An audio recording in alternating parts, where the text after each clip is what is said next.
नमस्कार संघमित्रा स्वादिष्ट रेसिपीजमध्ये स्वागत आहे तुमचं। आज आपण गावरान पद्धतीचं जेवण बनवणार आहोत, तेही बाजरीच्या भाकरीपासून। बाजरीच्या भाकरीवर एक पदार्थ आपण टाकणार आहोत आणि त्यामुळे आपली बाजरीची भाकर ही अगदी चविष्ट अशी होणार आहे। गावाकडचे लोक या चविष्ट बाजरीच्या भाकरीला जेवण म्हणूनही खातात किंवा नाश्ता म्हणूनही खातात। चला मग आता नवीन असाल, चॅनल सबस्क्राइब केलेलं नसेल तर चॅनलचे व्हिडिओ पूर्ण बघून घ्या आणि चॅनलला सबस्क्राइब करून घ्या, बेल बटन ऑन करून द्या। फेसबुकवर हा व्हिडिओ बघत असाल तर फॉलो नक्की करा, म्हणजे तुम्हाला माझ्या प्रत्येक रेसिपीची नोटिफिकेशन मिळत राहील। लाईक, कमेंट व शेअर करा। चला आता किचनमध्ये जाऊया। आपण आता अगोदर बाजरीची भाकरी कशी करायची ते बघून घेऊया। त्यासाठी हे बाजरीचं पीठ घेतलेलं आहे। बाजरीचं भाकरीचं पीठ दळताना थोडंसं जाडसर दळून घ्यायचं, त्यामुळे बाजरीची भाकरी ही चिवट होत नाही। चवीनुसार मीठ टाकून घेऊ। आता थोडं थोडं पाणी टाकून भाकरीचं पीठ भिजवून घेऊ। अशा प्रकारे पीठ भिजवून गोळा केल्यानंतर आता आपण बाजरीची भाकरी करून घेणार आहोत। गावाकडचे काही लोक भाकरीला हातावर सुद्धा थापतात, पण ती पद्धत सर्वांना जमणार नाही, त्यामुळे ही भाकरी आपण आता परातीतच थापणार आहोत।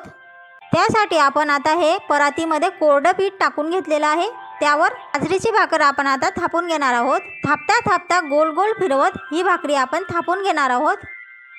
अशा प्रकारे जास्त जाळे नाही आणि जास्त बारीकी नाही, अशा प्रकारे आपल्याला ही भाकरी थापून घ्यायची आहे।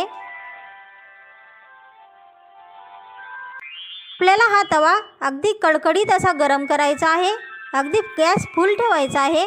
ह्या कडकडीत गरम तव्यावर आपण आता भाकरी टाकून घेणार आहोत। अलगद अशी भाकरी टाकून घ्यायची आणि भाकरी ही पिठाची बाजू वर राहील अशाच प्रकारे टाकायची आणि त्यावर पाणी ही अशा प्रकारे लावून घ्यायचं सर्व बाजूंनी। सर्व बाजूंनी पाणी लावल्यानंतर आता हळूहळू ही भाकरी आपण काढून घेणार आहोत तव्यावरून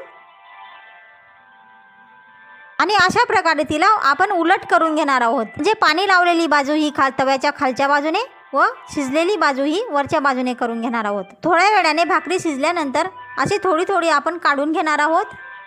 त्या साईडने थोडीशी कच्ची असेल त्या साईडने अशा प्रकारे तव्यावर आपण टाकून घेणार आहोत।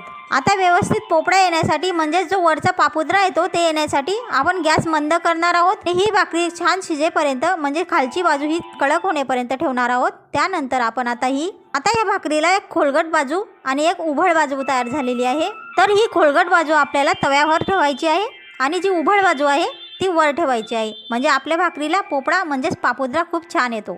थोड्या वेळाने भाकरी ही नरम होते, त्यावेळेस आपल्याला ही भाकरी थोडी थोडी अशी ठोकून घ्यायची आहे, त्यामुळे पोपडा खूप छान येतो। आता आपली भाकरी तयार झालेली आहे, आपण काढून घेऊया। आता जो पदार्थ आपण याच्यावर घालणार आहोत त्यासाठी हा जो पोपडा आहे हा काढून घेणार आहोत।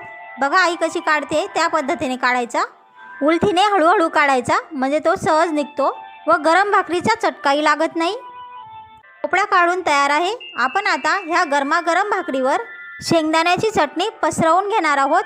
शेंगदाण्याच्या चटणीऐवजी लसूण घालून केलेली चटणी तीही वापरली तरी चालते। अशा प्रकारे आपल्याला ही चटणी सर्व भाकरीवर पसरवून घ्यायची आहे। चटणीमध्ये मीठ घातलेलं आहे हे लक्षात घ्या।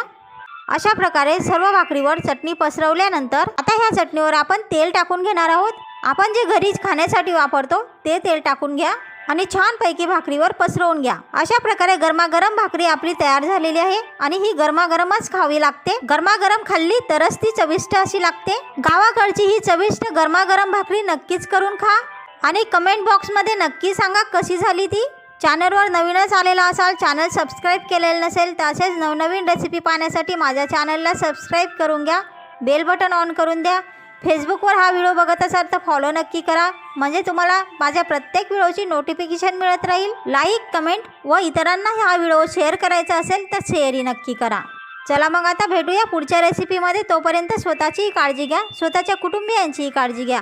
पुढच्या रेसिपीपर्यंत नमस्कार।